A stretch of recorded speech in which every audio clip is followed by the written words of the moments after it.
Bismillahirrahmanirrahim. Assalamu alaikum. My dear students, welcome again to your speaking skills course. And today we're going to extend and expand our knowledge about these skills and how to improve our speaking and listening as well. But we will focus on the speaking skills more. Today in our third class, we're going to cover in chapter, 3. You will learn stuff about how to use the gerunds. This is kind of a grammatical lesson. And then you're going to learn how to ask questions when you don't understand something. Then how to understand intonation, any questions with or. Also how to organize your idea before telling a story, and how to express encouragement expressions when someone is telling a story, like wow or something like that. And again, at the end we are going to listen for some stressed words when people speak.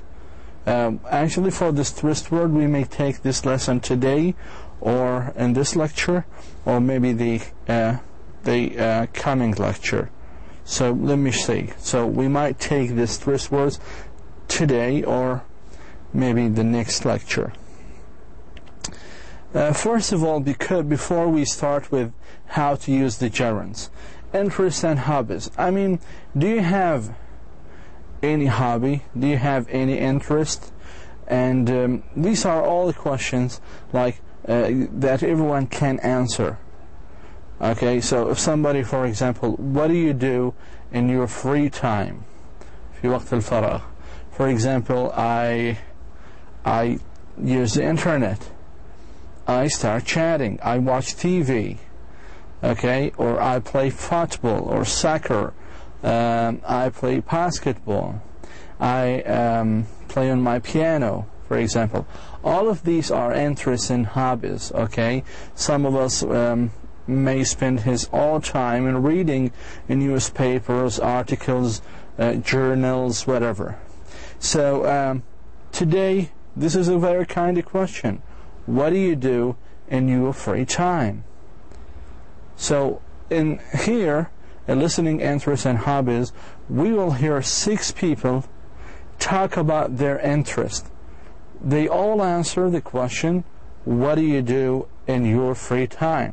So we're going to listen for important words, the speaker's interest, and we're going to write only these words in the lines below, right here. So we use on the blackboard. So also we're going to use gerunds, words that ending in ing or nouns. We'll actually talk about gerunds in the next slides in details. Okay, so let me play the audio and please listen with me.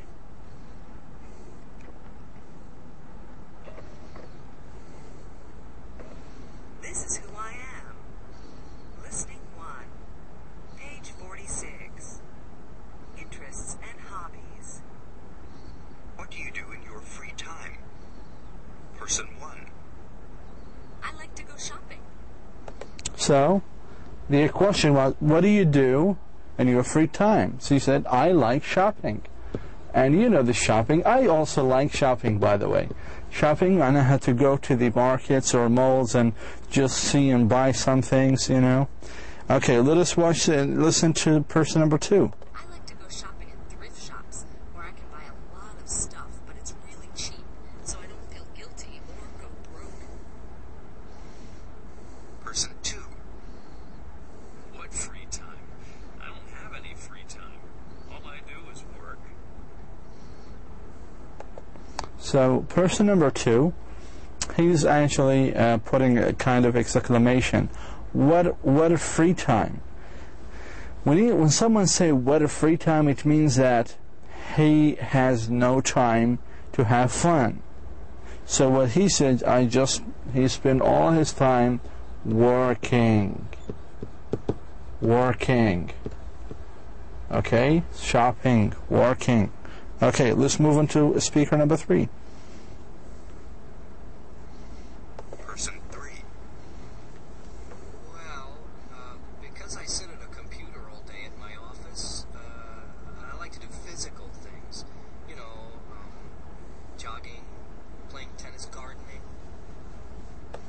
So the person number 3 likes to do something too, because he used to sit on his desk and just fix his computers. He just do physical things like jogging.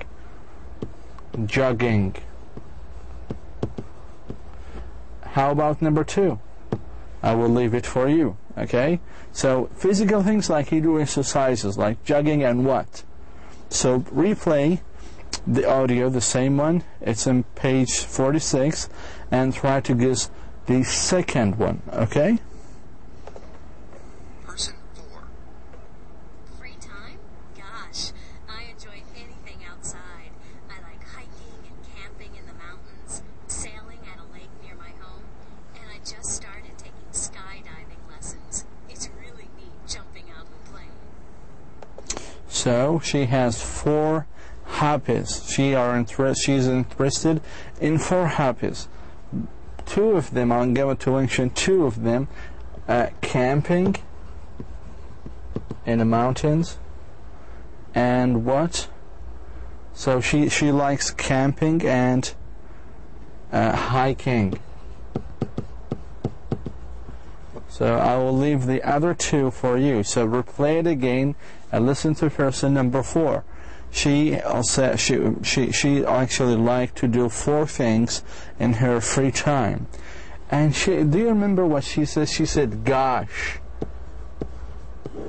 Gosh, in the American accent, American people say, gosh. It means, oh my God. Oh my God. Or God. Ilahi. So what they say is, gosh. Okay, let us listen to person number 5. Person 5. I like the theater a lot. You know, plays, ballet, concerts, opera, and I love movies, especially classic foreign films. So she means in kind of theaters, but she likes plays, so she likes the theater. She likes also movies. And what else? You can find it by yourself. So she likes theater, she likes movies. Theater معناها المسرح, where you can watch some plays for Shakespeare, Molière, the French playwright. Let us watch number 6. Actually, it's not watching, it's listening. Person 6. Oh, I don't know. Lots of different stuff. I like books, sports, animals. I like to try interesting restaurants. Mostly, I really like sleeping. Yeah, sleep is good. So what he likes here is like sleeping, reading some books, and there's actually 3 more things that he would like to do. So please, you just go by yourself and listen to the same audio. It is CD 1, track 16. You can find the CD at the end of this book. Actually, is in the cartoon, is the hard paper. So please just try to play it and try to repeat what they are saying. When you repeat what they are saying, you're actually speaking to them. You're speaking or you're answering the same question. So I ask you now the question: what do you do in your free time? So you should use actually the same. You should actually remember the same way they respond. Okay, so what do you do in free time? I like shopping, jogging, camping. I like going to theater, watching movies, sleeping. I like reading. I like hiking, whatever. So try to practice and just do it the same way, and pay attention to the way they say it. Okay, to the way they say it. Okay, here, just do it by yourself. And please share it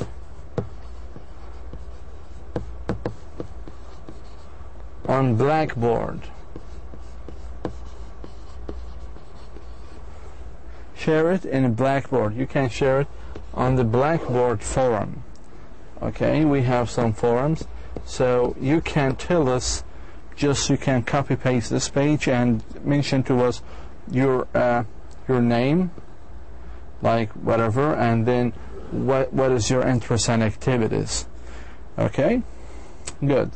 You can make kind of discussion in a smaller group on Blackboard and discuss your chart.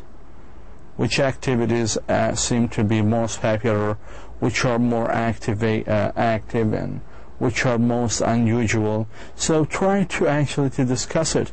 I'm going to watch you through this Blackboard forum later on.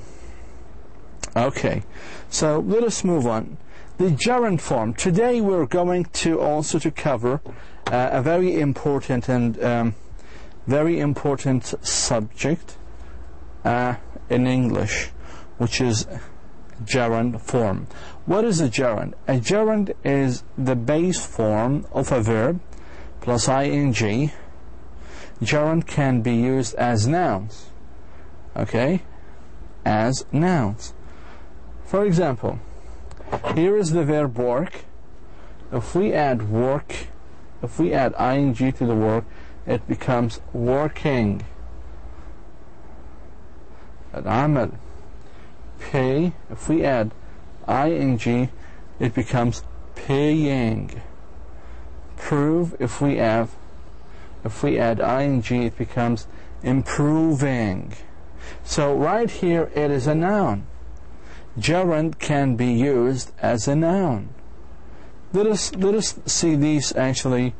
A gerund can be the subject of the sentence, because a noun can be a subject of a sentence, so a gerund can be the subject of a sentence. It's always singular. Always singular, okay? It's always singular. Use a third person singular verb after a gerund. A third person singular verb after a gerund. For example, voting is an important responsibility. See? The verb is. We can't say votings. That's incorrect. Or voting are. It's incorrect. Gerund is always singular. See, voting, actually this is kind of vote plus ing. It was verb, and here it becomes noun. Right here it becomes noun. Voting is an important responsibility. Choosing a candidate takes time. So where is the verb of this sentence? The verb is right here. And we add the s in the present when the subject is singular. But when the subject is plural, we delete the s, okay? We make it infinitive verb. Choosing is a gerund. At the beginning it was choose as a verb, and then we added ing to become a gerund and function as a noun. So choosing a candidate takes time. Okay? Now I want you also to be careful. Do not confuse gerunds with the present progressive verb form. You know the present progressive, like, okay, I'm going to Jordan. I'm going to, or I'm studying, I'm teaching. Okay? You're learning. So present progressive are those verbs that preceded by verb to be. As you know, I am is one of the verb to be. ممكن أيضا is, are. نحكي he is, you are, for example. was في الماضي أو were. كيف ممكن نميز ما بين الجرند وال present progressive? We can differentiate between both just by notifying that if the ing word was preceded by verb to be, إذا سبقت في verb to be, then it is a present progressive or passive progressive. That's fine. Okay? However, if it is not, then how can we know it's a gerund? Once it's not preceded by a verb to be. So if you look here, I am voting today. This is a present, actually progressive. The whole thing right here is a verb. Okay? If we look in the second sentence, voting is an important responsibility. So where is the verb? The verb is right here. Is the verb. Where is the subject then? Subject is right here. And as you know, a subject in English must be a noun. So voting is a noun. It is a gerund, functioned as a noun. Is that clear? Let us move. So we have gerunds as a subject, and we have gerunds as objects. You know the object of a certain verb. A gerund can be the object of certain verbs, like suggest, enjoy. For example, I suggest improving our schools. Suggest معناها يقترح, to give some solutions. I suggest improving our schools. Okay, the question is, where is the verb? It's right here. Where is the subject? It's right here. Where is the object? Is right here. And the object is actually an ing word, which means gerund, which means a noun. Enjoy. I enjoy working for the people. I enjoy working for the people. Where is the verb? Enjoy. Where is the subject? It's right here. Where is the object? It's a gerund. You should all know, in English, generally speaking, in English, a sentence, whether it was 2 words or 3 words or 5 words, it must have a verb and subject. It must have. Unlike Arabic language, in Arabic language we have something called الجملة الاسمية, like الجو جميل. الجو اسم is a noun and جميل noun. While if you want to translate this sentence, you have to say the weather is hot. So you need to add a verb. If you delete this one, then the sentence, the whole thing is incorrect. So when you speak in English, you need to pay attention to your language, that every sentence you have has a verb. It should have a verb. Okay? Again, the importance of using gerund is to express your interest, to express your hobbies, to talk about your hobbies and interests, especially when someone asks you such a questions. What do you do in your free time? So you prefer to say, I like to, or I like playing football, I like to play football. Okay, let us look here. We often use go plus gerund to describe activities. We usually use go plus gerund to describe activities. For example, our family goes bowling or bowling every Saturday. Bowling هذه kind of a sport. It is a type of a sport, just like this one right here. This is bowling. This is what we call bowling. You know, this is the ball right here. And so if you look here, goes is a verb, and bowling is the gerund. What is the function of this gerund? It is object. An object must be a noun. Okay, number 2. John went jogging with his dog, just like this picture. Jogging. هرولة. So went is the past form of go. The past form of go is went. So after went we use gerund. And here this gerund is an object. So as we have learned so far, gerund can be used as a noun. It can be used as a function as a subject of a sentence or object of a sentence, or it may come with the verb go. Okay? Here's kind of a practice.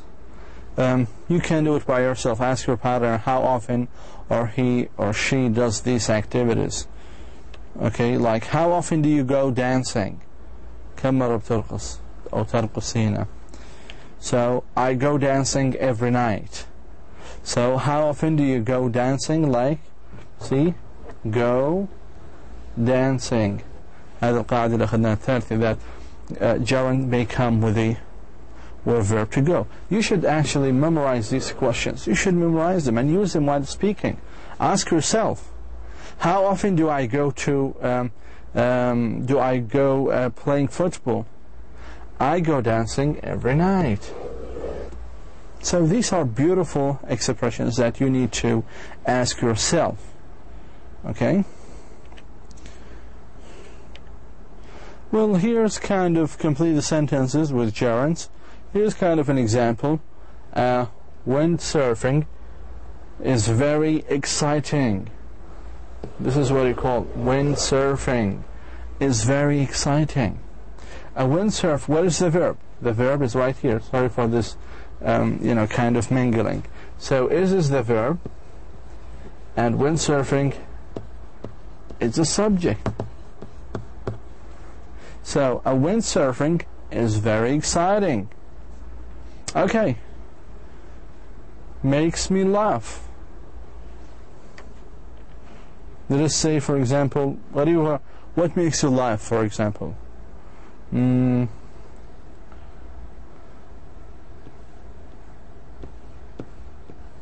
Joking makes me laugh. Okay.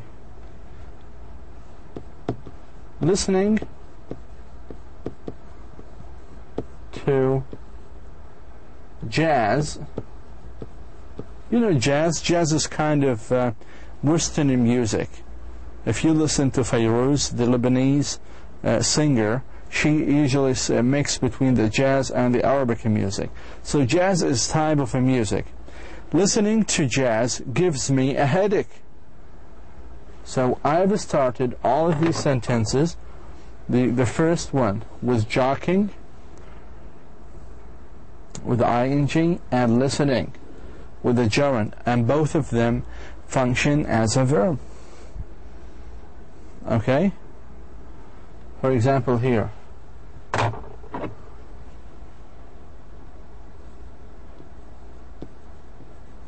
Laughing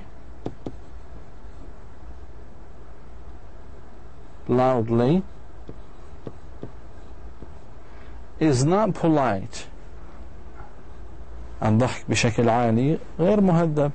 Laughing loudly is not polite, or a loud laughing is not polite.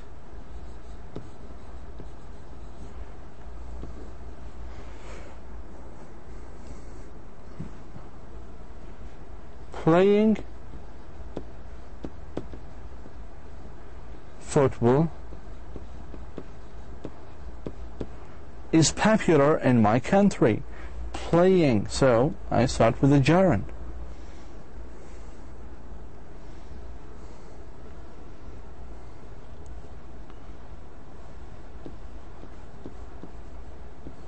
Polluting destroys the environment.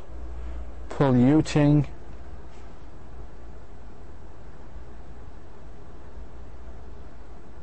For example, you can say polluting or smoking.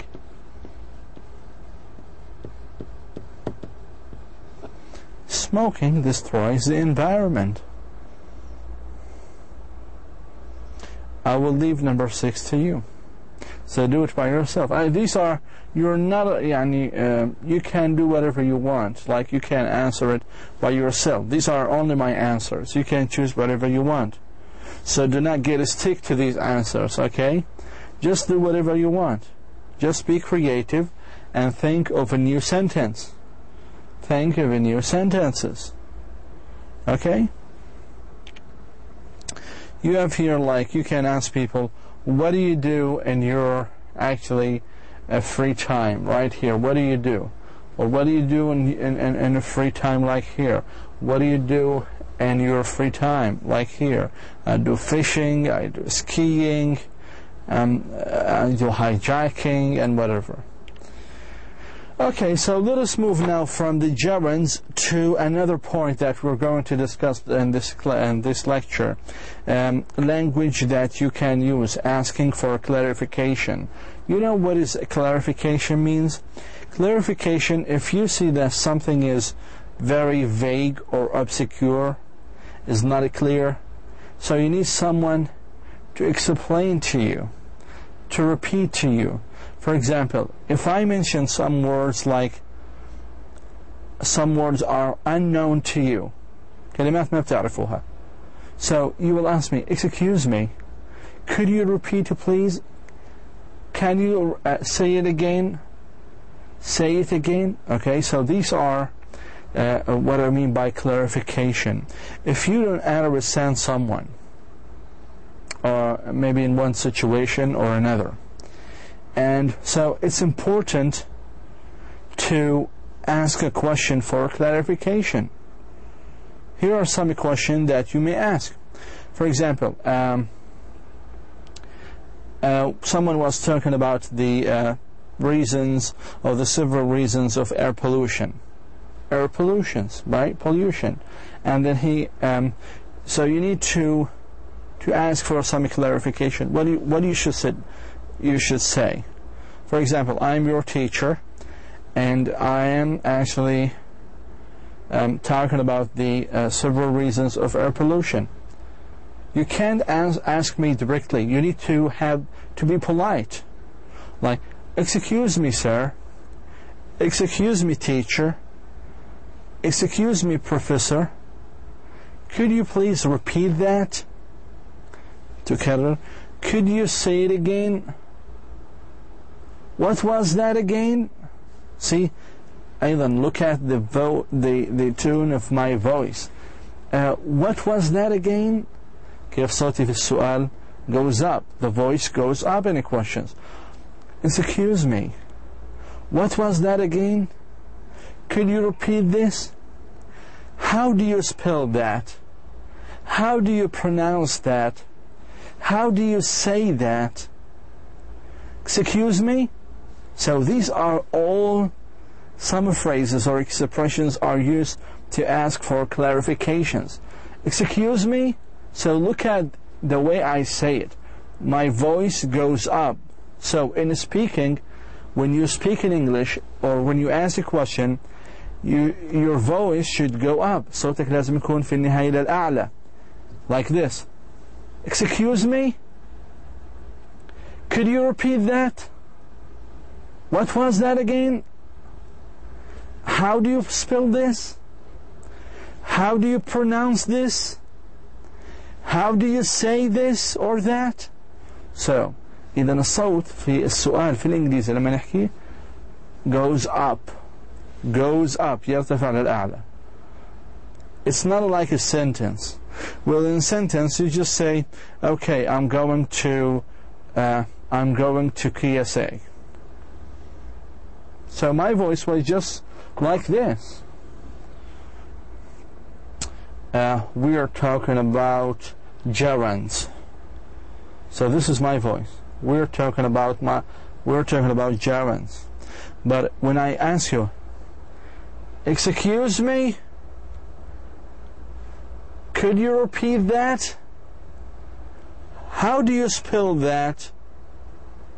What was that? So we goes up in the questions. Okay, so it's very important. Because when I was in the United States, some people, they ask me questions like, and this is for real, حقيقية القصة هذه. They ask me, do you ask me or give me an information? So I then start paying attention to my pronunciation, to my intonation, to the way I say the sentence, the regular sentence, and the way I say the question. So in questions I always goes up, and in sentences I always just go straight. Okay?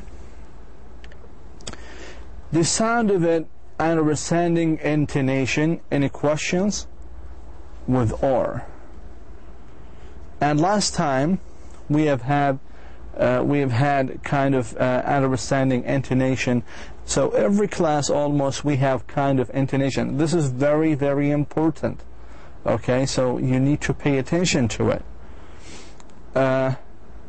First of all, there are two kinds of questions with the word or yes/no question, and either or questions. So we have two kinds of questions: yes/no question or either or question. For example, just let us look at the same thing that in your textbook. Okay, I'm always trying to go back to your textbook just to give you examples. Okay, right here we discuss it with each other, we talk to each other, we explain it. Number one, in yes/no question, the answer is yes or no. The speaker's voice goes up 2 times. For example, would you like coffee or tea? Would you like coffee or tea? Would you like coffee or tea? Or almost is not pronounced. Would you like coffee or tea? بتحب شاي أو قهوة? Anyone? Yes, please. Anyone. While in either or question, the answer is one of the 2 items. لاحظوا الآن هنا can the answer, it might be 2 things, 2 times. We go 2 times, like whether coffee or tea, I don't care. But in either or question, the answer is just 1 item of the 2 from the question. So the speaker's voice, صوته, goes up on the first item and down on the second item. Question: would you like coffee or tea? Tea, please. Would you like English? Do you like English or Arabic? So the first item, your voice goes up. هذه بدي تطبقوها لما تحكوا. So if you have either or question, هذه أو هذه, your voice should go first up, and then it should goes down in the second item. How many items we have? 1, 2. يعني خيارين، إما هذه أو هذه. Would you like coffee or tea? So the first time your voice goes up, and the second it goes down. Okay? Let us actually listen to this audio, and here we have the questions, and he's going or she is going to repeat them. So I want you to notice the intonation with yes/no question and either or questions. So please listen carefully. Okay, it's actually CD1, track 17. The sound of it. Page 48. Understanding intonation in questions with or. There are 2 kinds of questions with the word or. Yes/no questions and either or questions. Number 1. In yes/no questions, the answer is yes or no. The speaker's voice goes up 2 times.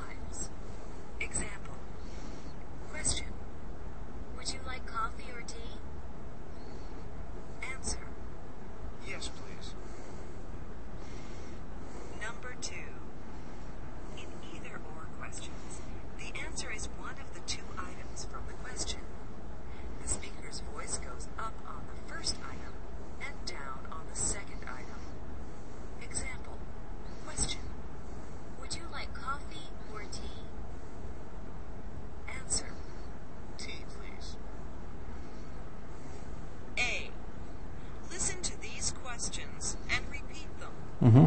Notice the intonation. Mm-hmm. Number 1. Yes/no question. Do you like TV or movies? Either or question. Do you like TV or movies? Number 2. Yes/no question. Does she enjoy ice skating or rollerblading? Either or question. Does she enjoy ice skating or rollerblading? Number 3. Yes/no question. Does he swim at the gym or at home? Either or question. Does he swim at the gym or at home? Number 4. Yes/no question.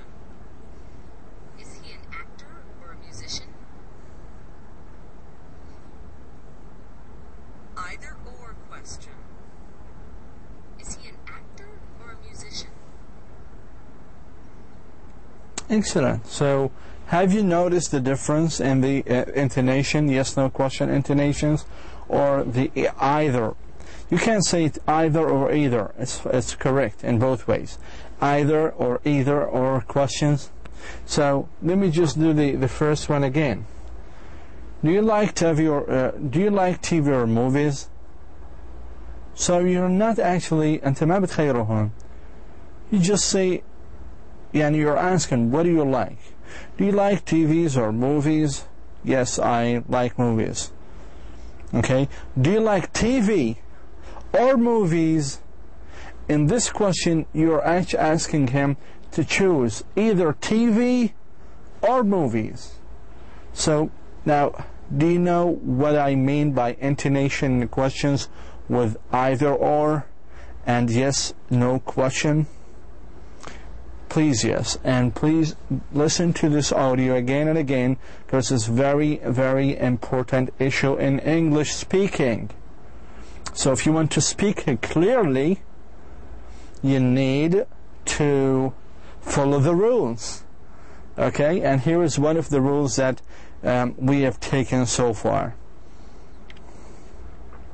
Well, here we have vocabulary building. I guess we've talked in short about how to get a meaning from a context without using a dictionary. Okay? And here we have actually kind of sentences. I want you to guess the meaning of these underlined words from the sentences themselves. Okay? For example, the store detectives arrested the thief for trying to steal a jacket. They caught him at the exit before he could leave. So what does store detectives mean? Now I'm going to guess the meaning of store detectives from this sentence, the same sentence. So who caught the... First of all, thief means stealer, the one who steals things. Yes, sir. They caught him. Caught is the past form of catch. For example, the police caught or catch the thieves. So catch بمعنى arrest. Catch بمعنى arrest. يعتقل أو يمسك. So store detectives are those who caught thieves, who arrest thieves. Okay, number 2. She's a shoplifter. She steals things from stores and puts them in her purse or under her coat. So what does shoplifter mean? Shoplifter means the person who steals things from stores. Okay, specifically from stores. We saw shoplifter, نشالين. So shoplifter means the person who steals things from stores. He is a terrible racist. He doesn't like anyone who is not the same race as he is. So what racist means? Racist, racism. Racist is the person who does not like anyone who is not the same race as he is. So this is what racism mean. I don't trust him. I simply do not believe he's telling the truth. Trust. Trust means to believe. Trust means I trust you. I believe you. Okay? The child burst into tears. He suddenly started crying when he thought he was lost. Burst into tears. Tears معناها الدموع. He suddenly started crying. This is what I mean, burst into tears. Okay? So as you can see, I can get the meaning from the context itself. He's such a vain person. He's always looking at himself in the mirror and worrying about the appearance. Vain person. A vain person, the person who's always looking at himself in the mirror and worrying about his appearance. Okay? So this is how can we get the meaning of a word from the sentence itself, from the context itself. You need to, if you don't understand a word, you don't need to go back to the dictionary and open the dictionary and look up the word. You can complete reading the sentences because each sentence is related to the other. The following sentence is related to the previous, and the current sentence is related to the coming sentence. Okay, here's CD track 11. We're going to also read the following sentences, and we're going to listen to the speaker. He's going to tell us a story. Why didn't actually in his job he didn't like his job in the department store, and we're going to check the right answer right here. So let us go together, and actually it's track 19, I guess, right here, and listen. Listening to page 51. Telling a story. When I was in high school, I had some small jobs mowing lawns on weekends and some evenings, but my first real job was one summer when I was in college. I got a job as a store detective for a big department store. My job was just to walk around the store all day and look like a shopper and catch people who were trying to steal things from the store. Mm-hmm. I could wear anything.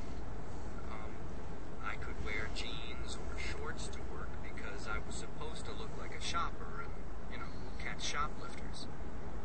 Anyway, my boss was this really horrible man.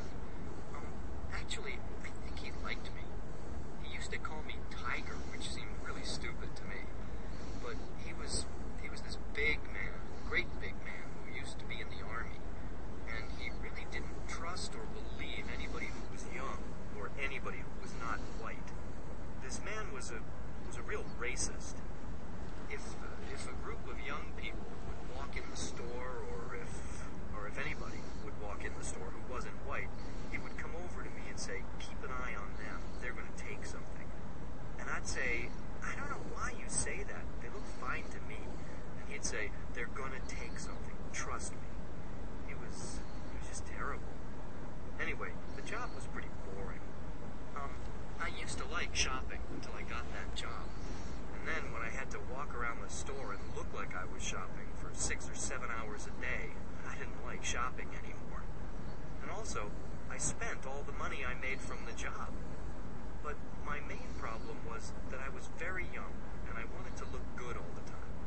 And I was very vain, so I never wore my glasses, and I couldn't see anything without my glasses, so of course I never saw anybody take anything.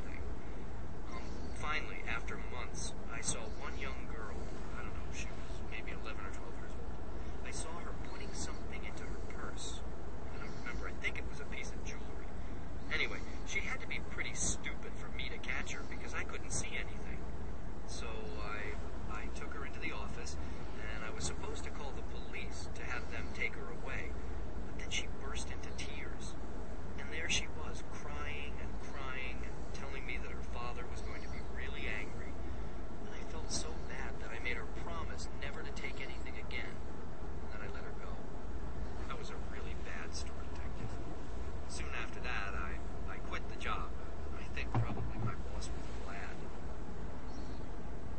So that was a very weird and interesting story about the person who was working in a store, and his job was a store detective. He was just looking for the people who took something and who see something. Again, he cannot see because he has kind of seeing problem. Okay, so he could not see anyone to steal except that woman who put kind of a jewelry in her pocket, and then the police arrested her, and she started crying and promising him not to do it again. Why he did not like his job? Because his boss was racist, and as we said, racist person is the person who does not like the people as his race. Okay, does not like the people who does not belong to his race. So his boss was white person, and he does not like those people who like a brown or black. So he always asks this man to keep an eye on him, on these people, on brown people, or on those people who are not white. So he was a racist man. So he was a terrible man. So he didn't like to work with his boss. Again, his job was boring because he has nothing to do except watching the people. So these are the two reasons. Please listen to this story again and again, and it's a very interesting one. Well, language you can use or say, expressions of encouragement. You can use such expressions like, when you listen to someone who gives you a story, okay, he retells a story to you. You say, right, okay, really, yay, and, I like what happened, well, like what happened, and then, and so, wow, or gosh. You know the word, do you remember the word gosh? So all of these are expressing encouragement. These actually, you use them to express encouragement to someone who is telling a story, to let the person know that you are really paying attention to him. Sometimes it happens to me that some people give me a story, but it's a boring story. So I said, but I'm not listening, okay? I'm just thinking of something else. So why? Because it's a boring story. So always use such expressions just to let the person that, okay, I'm listening. Just keep going. Oh, right, okay. So these are very good expressions, that some possible expressions that you may use. Well, here's kind of a cultural very important about cultural differences. In all cultures, there are questions that common to ask a new acquaintance, and other questions that people consider impolite. So in some cultures, like our culture, you can ask someone, how old are you? Are you married? What is your religion? How much money do you make? So in our culture, sometimes it's polite and sometimes impolite. In the United States, the American people, they don't ask these questions. They never ask it. I've never heard an American ask me a question. Never an American asked me a question like, how old are you? Are you single or married? How much money do you make in your job? What is your weight? For example, they never ask you these questions. So please, if you go in the future, if you will go in the future to the United States, don't ask the people this question. Again, if you are going to or will go to the United States sooner or later, do not ask the people these questions. How old are you? Are you married? How much money do you have or do you make? People in the U.S. frequently ask, what do you do? It means, what kind of job or work do you have? Where are you from? Okay? So these are very common questions in the United States. But regarding this now, do not use them. Do not ask them, because they find it impolite They found it impolite. They find it impolite to ask such questions. And here we have a last one. Listen, especially listening for stressed words. So in this slide, I would like you to pay attention for some stressed words when people speak. In English, people emphasize. Stress means emphasize the important words in a sentence. If you understand the stress words, you can usually understand the important information. How do you know which words are stressed? The stressed words are higher, the voice goes up, louder, clearer than the other words. Listen for the mountains in speech, not the valleys. The meaning of a sentence can change if the stress changes. For example, in this sentence, the stress wasn't here. I liked Anna, which means I don't like it now. أنا حبيت مثلا I liked football, I liked playing football, which means I don't like it. So we will actually discuss in details these stressed words next lecture. So I'm going to focus and highlight the major points of stress words. For here, you can actually work with a partner and just make stressed words over these words. We will actually do it next time, but for today it's enough. I will do it again and again next time, but for today is enough for today, okay? Because we have covered a lot of things. So for tomorrow, or the next lecture, I'm going to cover the major points of stress words, okay? I'm not jumping over it. So I will do it again next time. Thank you so much for listening.